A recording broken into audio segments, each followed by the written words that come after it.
Itu saya sangat tidak setuju itu, kakak. Tidak setuju kalau dikatakan, nah ini serangan fajar sudah menjadi budaya. Sudah menjadi tradisi. Sudah menjadi kebiasaan.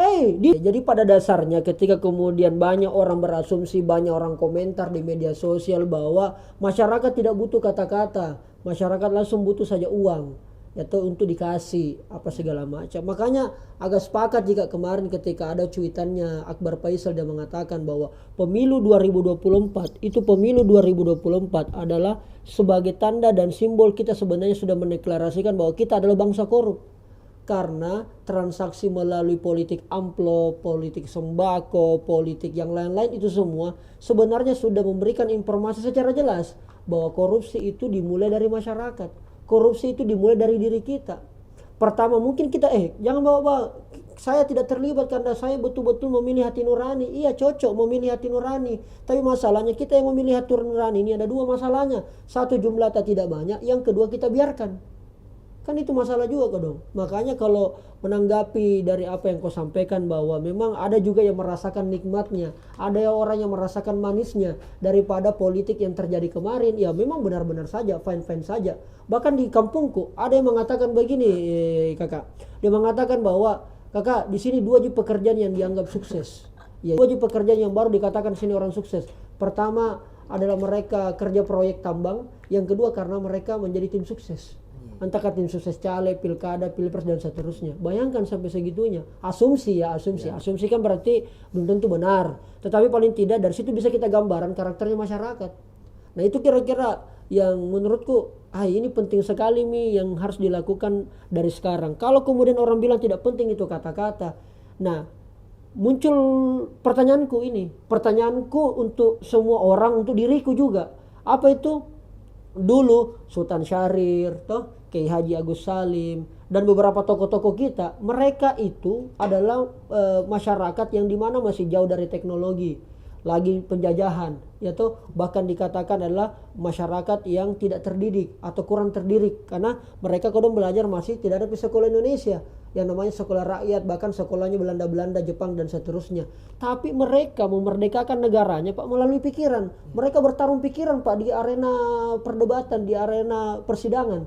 Nah, terus sekarang kita pemimpin atau kondisi sekarang justru bertempurnya lewat amplop, bertempurnya lewat adakah 100, tidak usah kata-kata, langsung saja dan seterusnya. Masyarakat tidak butuh itu. Maka muncul pertanyaan, masyarakat yang tidak cerdas itu yang mana? Masyarakat yang dulu, yang jauh dari fasilitas pendidikan, atau masyarakat yang sekarang yang sudah jauh besar berkembang fasilitas pendidikan bahkan teknologi, tapi pola pikirnya begitu.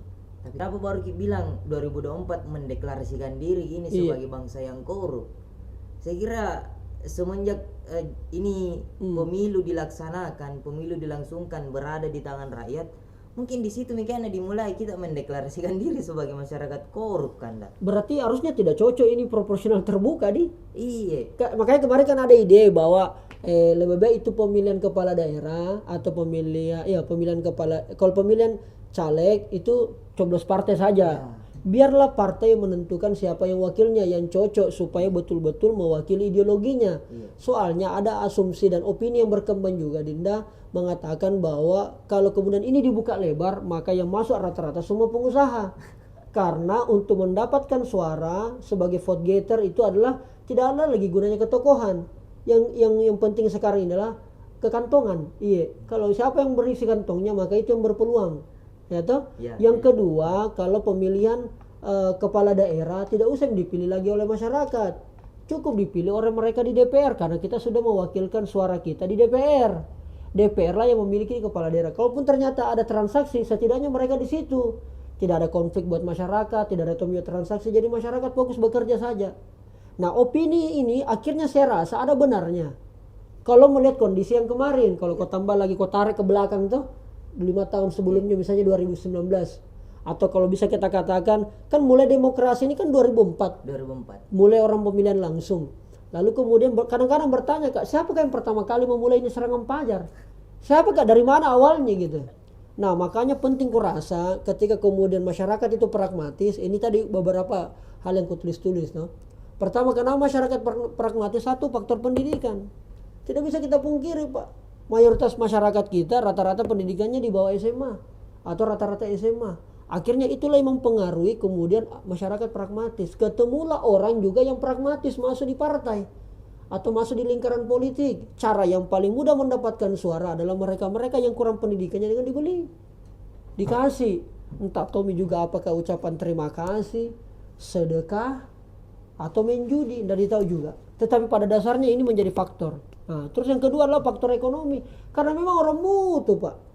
Baik, kuliah sendiri kemarin tuh, bagaimana kita turun di lapangan, bahkan ada sebuah lembaga, mohon maaf, tidak enak saya sebut secara langsung, Pak, tapi lembaga pendidikan lah. Tapi pada kenyataannya secara gamblang meminta ke kita, aspirasinya masyarakat di sini, Pak Rijal, iya, kalau bisa ada amplopnya.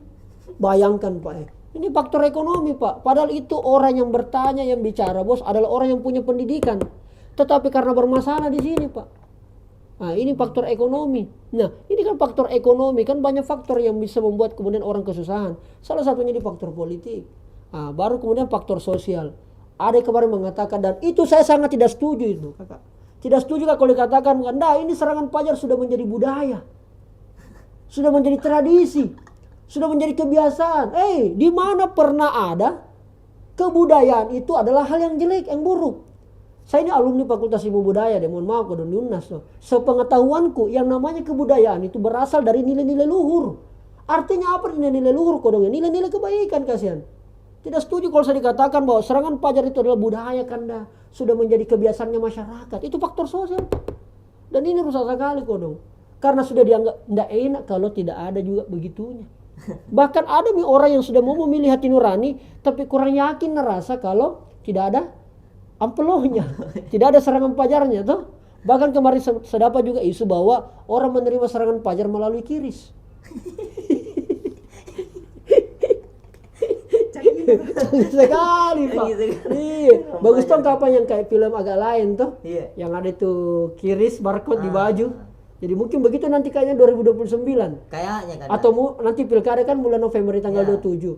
Orang kalau mungkin serangan fajar ya langsung bikin scan. Iya. Jadi tinggal mungkin banyak masyarakat yang cetak baju begitu nanti. Cetak begitu nanti ya takai langsung bikin.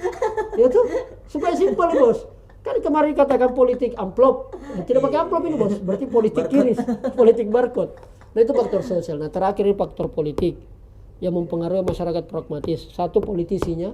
Pertama mungkin persoalan kompetensinya, ada persoalan kompetensi karakter, ya, nilai-nilai yang dia punya, apa yang dia perjuangkan, dan paling penting adalah tidak adanya keteladanan.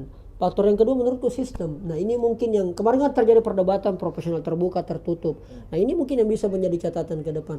Sehingga kalau dikatakan bahwa sudah Kakak Rijal, pokoknya kita tidak butuh kata-kata. Menurutku ini adalah, tidak tahu dari mana ini narasi, tapi menurutku ini adalah strategi buat orang-orang di luar sana yang tidak ingin melihat politik kita baik-baik saja.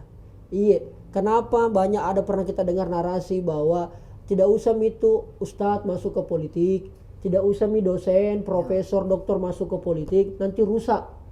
Justru narasi itulah yang sangat berbahaya, membuat kemudian orang-orang yang kemudian selama ini dianggap baik, dianggap tokoh oleh masyarakat, akhirnya tidak masuk ke politik karena dianggap itu kotor.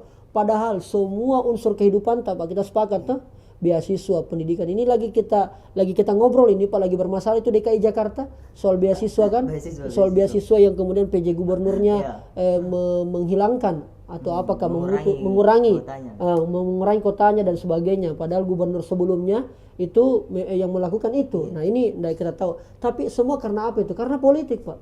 Bayangkan, Pak, politik betapa besarnya pengaruhnya, sehingga ketika ada yang mengatakan tidak butuh kata-kata, siapa bilang? Politik kita, negara kita dibangun ini adalah melalui gagasan, Pak. Gagasan itu dikeluarkan melalui kata-kata. Dari kata-kata muncul tindakan. Dari tindakan lahirlah karakter. Dengan adanya karakter maka lahirlah menjadi sebuah kebiasaan. Baru kita katakan ini sosial. Jadi kalau orang mulai selalu bilang kita butuh ini, kita butuh ini, maka selamanya itu pula politik akan selalu diisi oleh orang-orang mereka yang pragmatis, oportunis. Tidak ada lagi idealis. Jadi ya tidak enaknya dibilang kepada masyarakat, ya besok kalau bermasalah misalnya naik bensin, karena mau naik bensin, ini saja kan beras mahal. Ya itu maksudku kemarin kan besar sekali itu sembako dibagi-bagi. Iya, banyak sekali. Iya, sampai berapa juta ton, sampai anggarannya triliunan. Pas sudah pemilu hilang itu beras, akhirnya harganya mahal. Di sisi lain petani bilang, kenapa harganya kalau mahal? Justru menguntungkan petani. Iya. Nah ini yang saya mau sampaikan juga. Oke lah, memang beras mahal dan menguntungkan petani. Tapi ingat Ki, belum tentu petaninya langsung yang merasakan dampak harga mahal itu. Karena ada juga yang main. Walau alam. Tetapi nantilah bolehlah kita tanya langsung teman-teman petani. Dan itu menurutku menarik.